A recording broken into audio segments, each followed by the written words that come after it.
Hey everyone, Scott Steen with winnersandwhiners.com coming to you with today's Fab Five. As always, we are broadcasting from the Jason Kosmicki studio deep in the bowels of the Winners and Whiners Sports and Entertainment Complex. And we're excited to be here with five smackin' picks. Smackin' picks? What the hell? Uh, as always, don't forget to like and subscribe, especially if you like smackin' doodle.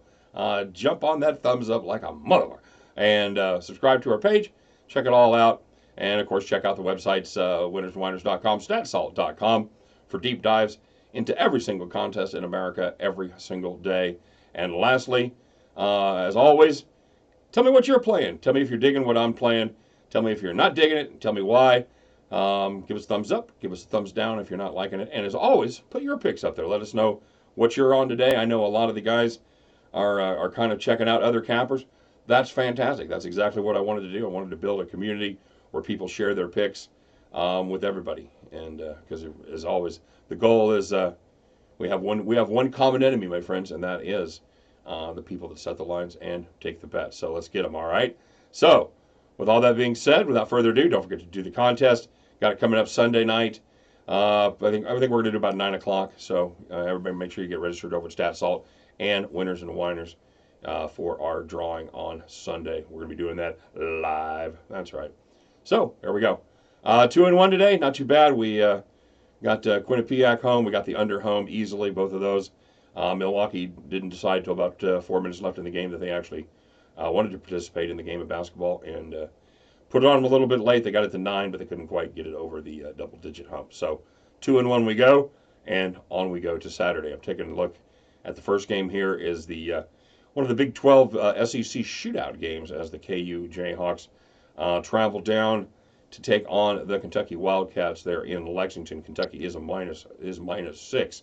And at first, I got to tell you, I just about went the other way with this because to me, it's a lot of points to give up with KU, but I got into this a little bit deeper, kind of checked out some of the numbers, and I'm going the other way. The Jayhawks, they've been overvalued all year, especially against good teams. They're just 2-7 against the number versus teams that are playing better than the 600 ball.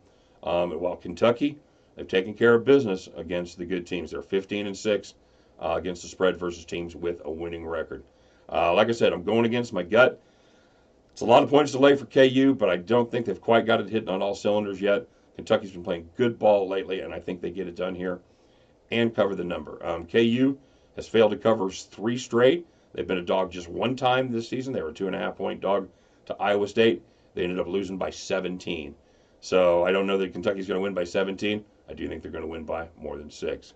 All right, we go from the marquee matchup to the chalkboard matchup that's sitting outside the stadium. This is ODU and the University of Texas at San Antonio. It's a pick'em game, and I do like the home team in this contest. The ODU Monarchs kind of been playing with fire lately. They've been winning, but they haven't been covering. They're going just 1-5 against the number of their last 6, and 0-4, the big goose egg, on the road in their last 4, as well as 2-5 their last 7 on the road overall. Kind of a weird little stat in this game. The home team, they play once a year, every year. The home team has won this game every year after 2012. So I'm going with UTSA. I'm going with the Roadrunners here. Give me them Roadrunners in a pick'em. Meep. All right, next. Wow, if you thought that one was under the radar, see what's underneath the table, underneath the radar. This is the UT-Chatanooga Moccasins against the Wofford. Anybody? Anybody at all? Bueller? It's the Terriers. The Wofford Terriers. Yes, I had to look it up. I have to look it up every time because I don't remember. I'm looking at the total in this game, 144, and I like the Rova. Wofford is I got this game sussed out to about 81-63. Wofford, they're an 18-point favorite. That's about how it comes out to me. The Terriers, they average almost 90 points a game at home, 89.8, and still doing pretty well in conference, putting up 83.9 points per game in conference. The Moccasins, on the other hand, score about 67 points per game on the road, been doing a little better in conference, putting up about 71 in their conference contest. Neither defense is fantastic. Moccasins give up over 78 points per game, and the over in the Moccasins' previous 7 versus teams that are very, very good. In other words, a winning record over 600. The over is 6-1 in those Moccasins' previous 7 games. The Terriers, on the other hand, the over is 39-16 in their last 55 at home, and 42-17 their last 59 at home versus bad road teams, and that is with a winning percentage of under 400. A lot of stats to say this. Give me the Terriers, Moccasins, up and over the total of 144. All right, next, taking a look in the NBA as the Philadelphia 76ers travel to the Mile High City to check out some edibles and the Denver Nuggets. The Nuggets are -8.5. People go, Yeah, it's a pretty much going to be a write-off game for Philly. Jimmy Buckets is going to be out with an injury, and they're going to rest Joel Embiid, give him a little time off here in the middle of the road trip. Denver been playing pretty well lately. They've averaged 116 points over their last 7. That's 5 points over their season average. This game opened at 7, so the value is fading fast. If you like it, grab it because it's going to. I think it's only going to continue to go up. I don't know that it'll go high. I doubt it gets to 10. You're probably going to be looking at 9.5. But I would snatch that up. This is a situation where it's not that Philadelphia won't be trying, but if they get down early, if Denver gets a double-digit lead on them, I think Philadelphia will absolutely start emptying the bench and have very little desire to come back. Give me the Denver Nuggets minus the 8.5 against the resting Philadelphia 76ers. Last game today. This is a game for let's see. I wonder how many degenerates we have out there. Like, how many people have bet more than $500 on a preseason football game? Anybody? Okay. All right. Well, if you're holding your hand up, this game is for you. I'm taking a look at the Senior Bowl. That's right. Just when you thought there was no more college football. Au contraire, mon frere. This is the North versus the South, and of course, because it's a contest, there's a spread. The North is a 2.5-point favorite in this game. Here's what they're looking at. The North, they really like the quarterback setup. They've got Drew Lock, they've got Chase McSorley, they've got Daniel Jones of Duke, and they've got Ryan Finley of North Carolina State. Pretty fair lineup, especially on your top end there with Drew Lock and McSorley. And Daniel Jones actually looked very good in Duke's bowl game. I remember that because they kicked my ass. But here's the deal. The South may have the best quarterback in the game in West Virginia's Will Grier. They also may have the quarterback with the best arm in Buffalo's 6'7" Tyree Jackson. He's the real deal. Add to that Stidham out of Auburn and Minshaw out of Washington State, who just threw for about, 8,500 yards. I think that the South has probably equal talent to the North. I look at this and I see Will Grier. I think he's every bit as good as Drew Lock. I think Stidham is similar to McSorley. I think Tyree Jackson is better than Daniel Jones, and I think Minshaw is better than Finley of North Carolina State. In addition, the South probably has the best defensive player on the field in a Mississippi State edge rusher, Montez Sweat. He's got 22 sacks over the last 2 years, and he is a force to be reckoned with on the outside. This game is kind of funky. They're very limited as far as what they can do. It's very vanilla sets. You're only allowed 3 different sets on offense. You can't. You can only play a 4-3, a 3-4, no nickel packages. You can play a nickel if they have 3 wide receivers in.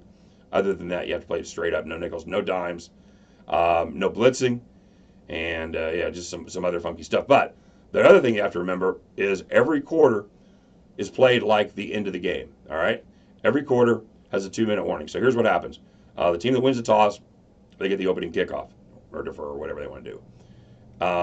At the end of the first quarter, regardless of who has the ball or where the ball is, The other team that didn't get the ball first after kickoff, they get the ball at their own 25. So you could have the North be down at the 2-yard line of the South, and if the first quarter ends, that goes away, and the South gets the ball at their own 25. So you get to see a little funky stuff there at the end of the quarter. I don't hate for that reason. I don't hate the over. The over is just 40.5. I'm not going to make that an official play, but I wouldn't be mad at you if you wanted to go that direction. I think the South hung a 46 on them last year. So, but I like in a contest where, let's face it, the odds makers, they're guessing. They are absolutely guessing with way less information than they're used to having. They look at these two squads. I like the value in this situation. I like the South on the money line plus 120. You want to have a coin flip and give me 6-5?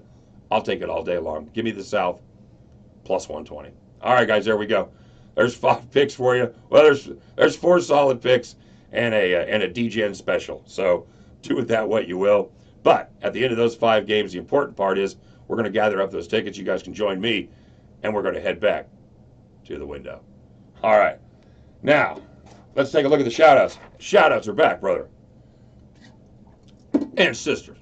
I know I have brothers and sisters out there. I know I'm in a very bad habit of using male pronouns and identifiers. So I'm an old man. Like I said before, I'll try to break the habit every chance I get, but if I were going to bet on it, I wouldn't necessarily bet on that happening. So away we go. Let's start with Hammer and Hank, shall we? I wonder if that's really Hank. I wonder if that's really Henry Aaron. Is that you, Henry? 7:55, brother. Hammer and Hank. He played Utah today. Played the Mavs. Got the Kings, plus the under. He had Creighton. He tailed us on the. He had Creighton. Sorry. So that's what is that? 1, 2, 3, 4. Is that 5 there, Hammer and Hank? You got 5 double H. That's a nice job. That's a darn fine day. Phil, he tailed us on the Bucks and the Grizz under. Okay, 1-1. Got the James Harden props over, which did not. I think Harden only had 37.5. I think the total on it was 42.5. And he had the under 7.5 assist from Harden, and he won on that one. So he kind of split on the beard props, and he split on the game props, the games as well. More Hammer and Hank news. He had the Kings to win, and the team total under. That is a 2-teamer, and that came in all day. That's a good play there, Hammer and Hank. Nice job, brother. Ed Pincus, he had Michigan, he had Yale, and he had the Nuggets. I was looking at that Yale game. Brown was just kind of an overachiever as far as the number goes. It just scared me, but Yale was a great team. Good call, Ed. Way to pull the plug on that, or the trigger on that, Eddie P. Before I get too far, I wanted to give a special shout out for Miguel and Nola, because we talked yesterday. We didn't do the shout outs, but we talked about that Bulls game that was started at 221.5, went up to 222. Some people kind of got screwed because it ended at 222. Miguel put in the comment section that luckily he was working his 9 to 5. He got home. By the time he got home, was able to make a bet. It was up to 224.5. So day job saves the day there, Miguel. Nicely done, my friend. Nicely done. All right, Super Cisco. He got down on the Mavs minus 4.5, and he cashed on the Hornets plus 11.5. Nice job there, Cisco. Shane, he tailed us on the Bucks. Tailed us on the under. Shane, looked like you split. Nobody believed me. Nobody believed me on the Quinnipiac. I could not get Quinnipiac believers, and they were a 1.5 dog, and they end up winning by, 13 something. Never in doubt. The legendary King. Thank you very much. He tailed us. There you go. Right after I bitched, he tailed us on our spreads. He went 2-1. Nice job. And talked about maybe playing the under. I don't know if he ended up pulling the trigger on that or not. The astute Aardvark. Not just regular Aardvark, but he's very, very astute, because you'll see other Aardvarks and you'll be like, those guys are idiots. And then you see this guy, you're like, that dude knows what he's talking about. And that is the astute Aardvark, my friends. He took the Grizzlies under 215. Yup. Took the Mavericks under. Yup. And he took Yale under 156. Yup. Very nice. Very nice. Silver Fox Soldier. He was a Blue Jay believer there with Creighton. I was I was not convinced. Nice job, Fox. He took Creighton -2. That damn team, that's a Jekyll and Hyde team. I can't figure out what the hell they're going to do. So, way to suss them out correctly. And Hammered Hank, he wanted me to mention that he hit a 5-teamer with Ben, and he also told me welcome back. Which, thanks, Hank. If I just hit a 5-teamer with somebody, my first question would be, why are you back? But yeah, very, very good, brother. I'm glad you and Ben hit that 5-teamer. Nice job.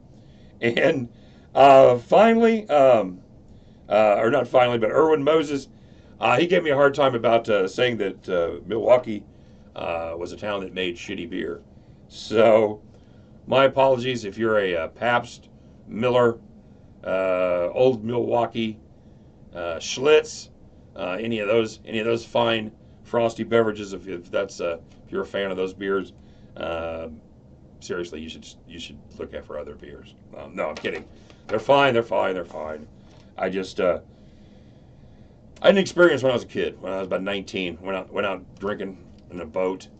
We drank Buckhorn beer till we were falling down drunk, just ridiculously drunk. We crashed out in the cove. Woke up, blazing sun. Never had a worse hangover. Was so sick. I vowed right there and then I would never drink shitty beer for the rest of my life, and I don't. I don't drink a lot, and I don't drink a lot of beer. When I do, I like good beer. So, all right. So there you go. That's my beer moment. All right, moving on. Mike Butler had a nice night tonight. He had hit Iona, hit Minnesota, and he also hit Washington. And Eddie P, he wanted me to know that he was fading Buffalo there in the MAC, which is, of course, as my regulars know, generally is my kryptonite. So I stayed out of the MAC tonight. Really stayed away from Buffalo. And I don't know where you got the number if you looked at it, but what I saw was Buffalo 8.5, and they ended up winning by 9. So the Bulls probably once again made a lot of us mad. And so there you go, guys. All right, kids, that's it. That's all you get for tonight. Have some fun out there. Got a lot to choose from. A lot of games out there. I'm anxious to know what you guys are playing because there's a lot of interesting contests that I looked at in putting the show together. So I'm kind of curious to see what you guys are playing. Hey, give us the likes. It's kind of closing in on crunch time there. So yeah, anytime you get a chance to subscribe, make yours truly look good. So without any further ado, or without any more begging, just thank you guys for watching. Thanks for doing what you do every day. We'll do it again tomorrow. Until then, good luck, have fun. We'll see you guys later.